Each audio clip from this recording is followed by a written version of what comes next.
नमस्ते बच्चों। हम तुलसीदास पढ़ रहे थे और तुलसीदास के हम पद पढ़ चुके हैं। ये अंतिम पद है जो आपके सिलेबस में है तुलसीदास का।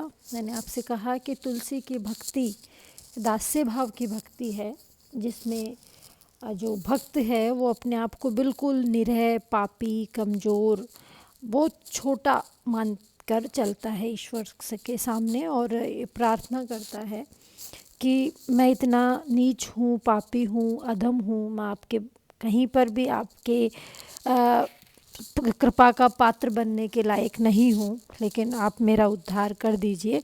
तो ये जो भक्ति है वो दास्य भाव की भक्ति कहलाती है। इस पद में हम वही पढ़ेंगे। कैसे देव नाथई खोरी, काम लोलुप भ्रमत मन हरि, भगति पर हरि तोरी, बहुत प्रीति पुजाबिबे पर, पूजबे पर थोरी, देत सीख सिखायो न मानत, मूढ़ता असी मोरी, किए सहित स्नेह जे अघ रिधे राख चोरी, संग बस किए शुंभु सुन्हाए सकल लोक निहोरी, करो जो कुछ कछु धरो सची पची, सुकृत सिला बटोरी, पैठी उर बरबस दया निधि, धम्ब लेत अंजोरी, लोभ मनई नचाव कपि, जो गरे आशा डोरी, बात कहो बनाए बुद्ध जो बर बिराग निचोरी, एतहु पर तुमरो कहावत, लाज अचई घोरी, नीलजता पर रीज रघुवर, देऊँ तुलसी छोरी।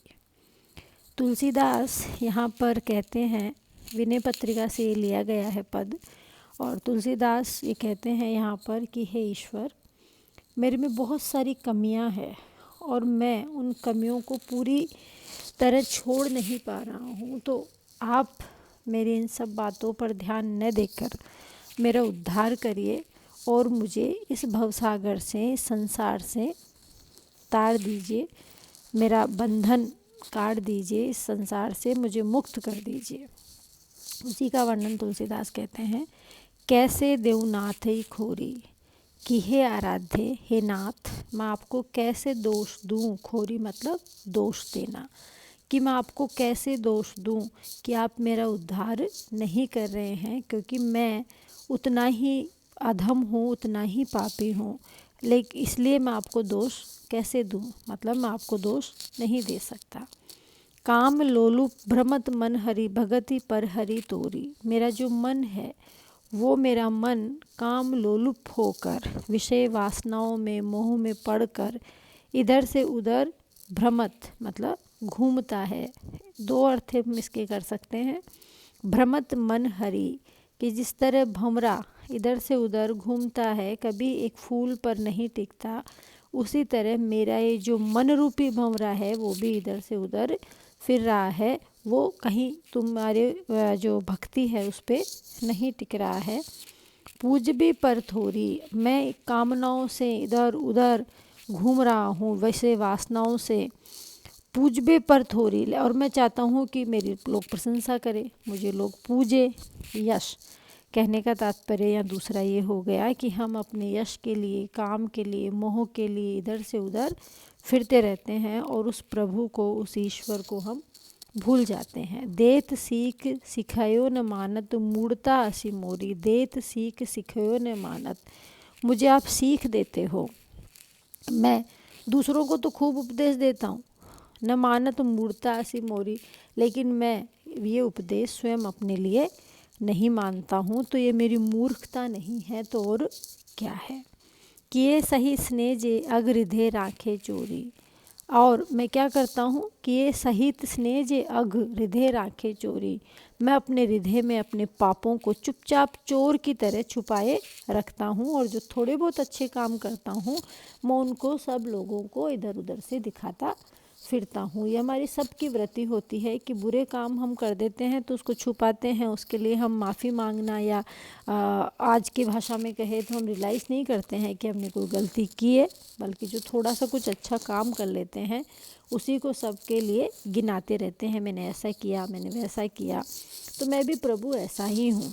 संग बस किए शंभु सुनाए सकल लोक निहोरी, और मैं क्या करता हूँ, मैं इधर उधर घूम घूम के अपने आप को धर्मात्मा समझता हूँ, कोई मुझे धर्मात्मा समझे, मुझे आदरणीय समझे, संग बस किए शुभ सकल लोक निहोरी। और इस तरह से मैं अपने आप को ये कहता रहता हूँ और दंभ लेकर फिरता रहता हूँ कि इस तरह से मैं बहुत अच्छा व्यक्ति हूँ। करो जो कछु धरो सची पची सुकृत सिला बटोरी। जो कुछ भी मैं थोड़े बहुत कर्म करता हूँ, सत्कर्म करता हूँ, उनको मैं बड़े मतलब बटोर बटोर के रखता हूँ। सुकृत सिला बटोरी, बड़े सुकृत सिला मतलब सत्कर्म रूपी शिला।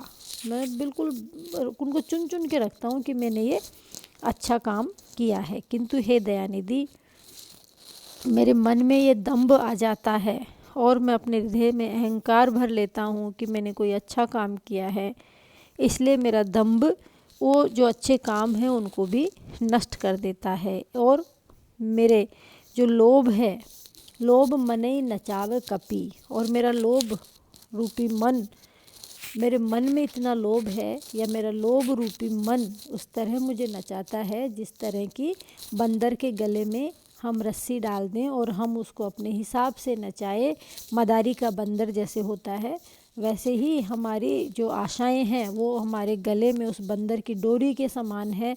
और वो जो लोभ है वो मदारी है जो हमें उसके हिसाब से नचाता रहता है। बात कहो बनाए बंधु जो वर विराग निचोरी।